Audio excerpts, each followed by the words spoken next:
एक बार भगवान विष्णु के वाहन गरुड़ देव पृथ्वी लोक की यात्रा करने के लिए आए। पृथ्वी पर आकर उन्हें बड़ी प्रसन्नता हुई। उन्होंने देखा बड़े बड़े पर्वतों पर न जाने कितने ऋषि तपस्या कर रहे हैं। पृथ्वी पर इतनी रौनक थी, सब लोग खुशियां मना रहे थे।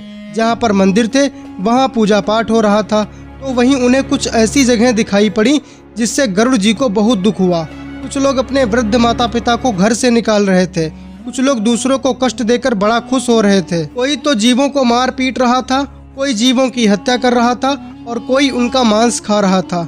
ये सभी चीजें देखकर गरुड़ जी को बहुत दुख हुआ। पुनः जब वे वैकुंठ लौटे तो उन्होंने प्रभु श्री विष्णु को ये सारी बातें बताई और उनसे पूछा, भगवान, पृथ्वी पर लोग अलग अलग स्वभाव के हैं, अलग अलग कार्य कर रहे हैं। आप तो हमेशा कहते हैं जो जैसा कार्य करता है उसे वैसा ही फल प्राप्त होता है। अगर कोई दूसरे को दुखी करता है वो स्वयं उससे कहीं गुना ज़्यादा दुखी हो जाएगा। परंतु मैंने जो देखा वो तो ये था, जो दूसरों को दुखी कर रहा था वो बड़ा ही खुश हो रहा था और दुख पाने वाला बेचारा तड़प रहा था। प्रभु, कृपा करके मुझे बताएं, किसी व्यक्ति द्वारा किए गए पाप का उसे कैसे और क्या फल मिलता है। तब भगवान विष्णु बोले, हे विनता के पुत्र गरुड़, मैं तुम्हें सब कुछ बताऊंगा और मेरी व तुम्हारी इस वार्ता को जो भी सुनेगा या पढ़ेगा उसके भी पाप कर्म नष्ट हो जाएंगे। आज मैं तुम्हें वो सब बताऊंगा जिसे अपना लेने पर मनुष्य निष्पाप हो जाता है। इस पूरे वृत्तांत को ध्यान से सुनना। इसके बाद भगवान श्री विष्णु जी बोले, सदा पाप कर्मों में लगे हुए, शुभ कर्म से विमुख प्राणी एक नरक से दूसरे नरक को, एक दुख के बाद दूसरे दुख को तथा एक भय के बाद दूसरे भय को प्राप्त होते हैं। धार्मिक लोग धर्मराज की नगरी में 3 दिशाओं में स्थित द्वारों से जाते हैं और पापी पुरुष दक्षिण द्वार के मार्ग से ही वहां जाते हैं। इसी महादुखदायी दक्षिण मार्ग में वैतरणी नदी है। उसमें जो पापी पुरुष जाते हैं उन्हें मैं तुम्हें बताता हूँ। जो ब्राह्मणों की हत्या करने वाले, सुरापान करने वाले, गोमाता पर आघात करने वाले, किसी बालक की हत्या करने वाले, स्त्री की हत्या करने वाले, गर्भपात करने वाले और गुप्त रूप से पाप करने वाले हैं। जो गुरु के धन को हरण करने वाले, देवता अथवा ब्राह्मण का धन हरण करने वाले, स्त्री द्रव्यहारी, बाल द्रव्यहारी हैं। जो ऋण लेकर उसे न लौटाने वाले, धरोहर का अपहरण करने वाले, विश्वासघात करने वाले, विषान्न देकर मार डालने वाले, दूसरे के दोष को ग्रहण करने वाले, गुणों की प्रशंसा न करने वाले और गुणवानों के साथ डाह रखने वाले हैं। नीचों के साथ अनुराग रखने वाले, मूढ़ और सत्संगत से दूर रहने वाले हैं। जो तीर्थों, सज्जनों, सत्कर्मों, गुरुजनों और देवताओं की निंदा करने वाले हैं। पुराण, वेद, मीमांसा, न्याय और वेदांत को दूषित करने वाले हैं। दुखी व्यक्ति को देखकर जो लोग प्रसन्न होते हैं और प्रसन्न व्यक्ति को दुख देने वाले होते हैं। दुर्वचन बोलने वाले, सदा दूषित चित्त वाले होते हैं। जो हितकर वाक्य और शास्त्रीय वचनों को कभी न सुनने वाले होते हैं। अपने को सर्वश्रेष्ठ समझने वाले, घमंडी मूर्ख होते हुए अपने को विद्वान समझने वाले हैं। ये सब नरक के भागी हैं। ये तथा अन्य बहुत से पापों का अर्जन करने वाले अधर्मी जीव रात दिन रोते हुए यम मार्ग में जाते हैं। यमदूतों के द्वारा पीटे जाते हुए वे पापी वैतरणी नदी की ओर जाते हैं और उसमें गिरते हैं। ऐसे उन पापियों के विषय में मैं तुम्हें बताता हूँ जो माता पिता, गुरु, आचार्य और पूज्य जनों को अपमानित करते हैं। वे मनुष्य वैतरणी में डूबते हैं।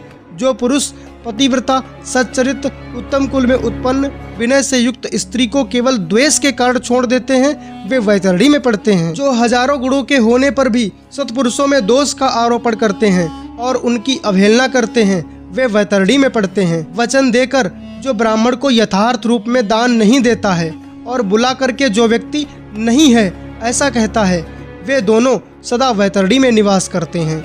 स्वयं दी हुई वस्तु का जो अपहरण कर लेता है, दान देकर पश्चाताप करता है, जो दूसरे की आजीविका का हरण कर लेता है, किसी को दान देने से रोकता है, यज्ञ का विध्वंस करता है, यथाभंग करता है, क्षेत्र की सीमा का हरण कर लेता है और गोचर भूमि को जोतता है, वो वैतरणी में पड़ता है।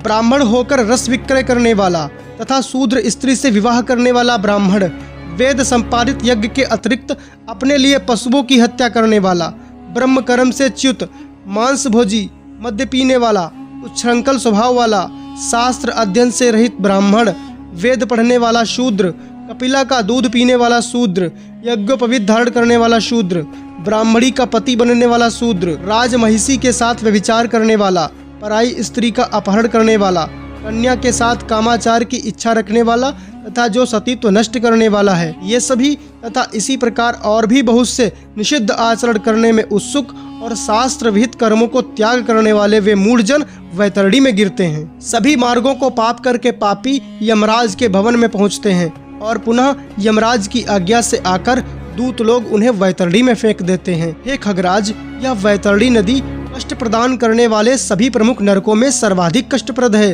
इसलिए यमदूत पापियों को उस वैतरणी में फेंकते हैं जिसने अपने जीवन काल में काली गाय का दान नहीं किया है, अथवा मृत्यु के पश्चात जिसके उद्देश्य से बांधवों द्वारा काली गौ नहीं दी गई, तथा जिसने अपनी और्ध दैहिक क्रिया नहीं कर ली, या जिसके उद्देश्य से और्ध दैहिक क्रिया नहीं की गई हो, वे वैतरणी में महान दुख भोगकर वैतरणी तट स्थित शाल्मली वृक्ष में जाते हैं। जो झूठी गवाही देने वाले, धर्म पालन का ढोंग करने वाले, छल से धन का अर्जन करने वाले, चोरी द्वारा आजीविका चलाने वाले, अत्यधिक वृक्षों को काटने वाले, वन और वाटिका को नष्ट करने वाले, व्रत और तीर्थ का परित्याग करने वाले, विधवा के शील को नष्ट करने वाले हैं। जो स्त्री अपने पति को दोष लगाकर पर पुरुष में आसक्त होने वाली है, ये सभी और इस प्रकार के अन्य पापी भी शाल्मली वृक्ष द्वारा बहुत ताड़ना प्राप्त करते हैं। पीटने से नीचे हुए उन पापियों को यमदूत नरकों में फेंक देते हैं। उन नरकों में जो पापी गिरते हैं उनके विषय में मैं तुम्हें बतलाता हूँ। वेद की निंदा करने वाले नास्तिक, मर्यादा का उल्लंघन करने वाले, कंजूस, विषयों में डूबे रहने वाले, दंभी और कृतज्ञ मनुष्य निश्चय ही नरकों में गिरते हैं। जो कुआं, तालाब, बावली, देवालय और सार्वजनिक स्थान, धर्मशाला आदि को नष्ट करते हैं, वे निश्चय ही नरक में जाते हैं। स्त्रियों, छोटे बच्चों, नौकरों और श्रेष्ठ जनों को छोड़कर एवं पितरों और देवताओं की पूजा का परित्याग करके जो भोजन करते हैं, वे नरकगामी होते हैं। जो मार्ग को कीलों से, पुलों से, लकड़ियों से, पत्थरों और कांटों से रोकते हैं, निश्चय ही वे नरकगामी होते हैं। जो मंद पुरुष भगवान शिव, भगवती शक्ति, नारायण, सूर्य, गणेश, सद्गुरु और विद्वान इनकी पूजा नहीं करते, वे नरक में जाते हैं। दासी को अपनी सैया पर आरोपित करने से ब्राह्मण अधोगति को प्राप्त होता है, और शूद्रा में संतान उत्पन्न करने से वो ब्राह्मणत्व से ही च्युत हो जाता है। वो ब्राह्मण कभी भी नमस्कार के योग्य नहीं होता।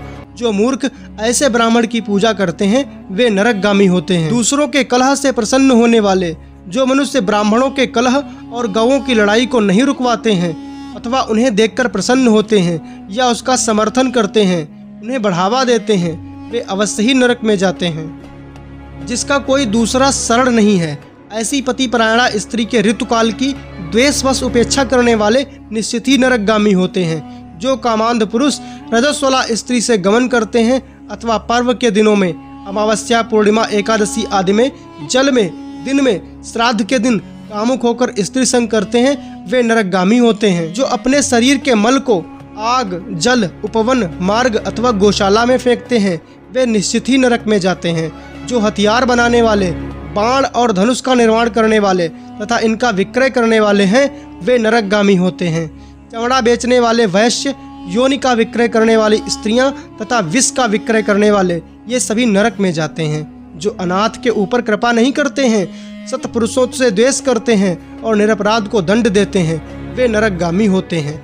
आशा लगाकर घर पर आए हुए ब्राह्मणों और याचकों को पाक संपन्न रहने पर भी जो भोजन नहीं कराते, वे निश्चय ही नरक को प्राप्त करने वाले होते हैं। जो सभी प्राणियों में विश्वास नहीं करते और उन पर दया नहीं करते, तथा जो सभी प्राणियों के प्रति कुटिलता का व्यवहार करते हैं, वे निश्चय ही नरकगामी होते हैं।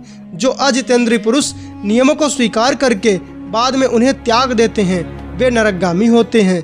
जो अध्यात्म विद्या प्रदान करने वाले गुरु को नहीं मानते और जो पुराण वक्ता को नहीं मानते, वे नरक में जाते हैं। विवाह को भंग करने वाला, देव यात्रा में विघ्न करने वाला तथा तीर्थ यात्रियों को लूटने वाला घोर नरक में वास करता है और वहां से उसका पुनरावर्तन नहीं होता, अर्थात वो सदा के लिए वहीं का वासी हो जाता है। जो महापापी घर, गांव और जंगल में आग लगाता है, यमदूत उसे ले जाकर अग्नि कुंडों में पकाते हैं। इस अग्नि में जले हुए अंग वाला वह पापी जब छाया की याचना करता है, तो यमदूत उसे असीपत्र नामक वन में ले जाते हैं, जहां तलवार के समान तीक्ष्ण पत्तों से उसके अंग जब कट जाते हैं, तो यमदूत उससे कहते हैं, रे पापी, शीतल छाया में सुख की नींद सो। जब वह प्यास से व्याकुल होकर जल पीने की इच्छा से पानी मांगता है, तो दूतों के द्वारा उसे खौलता हुआ तेल पीने के लिए दिया जाता है। पानी पियो और अन्न खाओ, ऐसा उस समय उनके द्वारा कहा जाता है। उस अति उष्ण तेल के पीते ही उनकी आंतें जल जाती हैं और वे गिर पड़ते हैं। किसी प्रकार पुनः उठकर अत्यंत दीन की भांति प्रलाप करते हैं। विवश होकर ऊर्ध्व सांस लेते हुए वे कुछ कहने में भी समर्थ नहीं होते। हे गरुड़, इस प्रकार की पापियों की बहुत सी यातनाएं बताई गई हैं। विस्तार पूर्वक इन्हें कहने की क्या आवश्यकता है, इनके संबंध में सभी शास्त्रों में कहा गया है। इस प्रकार हजारों नर नारी नरकी यातना को भोगते हुए प्रलय पर्यंत घोर नरकों में पकते रहते हैं। उस पाप का अक्षय फल भोगकर पुनः वहीं पैदा होते हैं और यम की आज्ञा से पृथ्वी पर आकर स्थावर आदि योनियों को प्राप्त करते हैं। वृक्ष, गुल्म, लता, वल्ली, पर्वत और तृण आदि ये स्थावर योनियां कही गई हैं। ये अत्यंत मोह से आवृत हैं। कीट, पशु पक्षी, जलचर और देव, इन योनियों को मिलाकर 84 लाख योनियां कही गई हैं। इन सभी योनियों में घूमते हुए जब जीव मनुष्य योनि प्राप्त करते हैं और मनुष्य योनि में भी नरक से आए व्यक्ति चांडाल के घर में जन्म लेते हैं और उसमें भी कुष्ठ आदि पाप चिन्हों से वे बहुत दुखी रहते हैं। किसी को गलित कुष्ठ हो जाता है, कोई जन्म से अंधे होते हैं और कोई महारोग से व्यथित होते हैं। इस प्रकार पुरुष और स्त्री में पाप के चिन्ह दिखाई पड़ते हैं।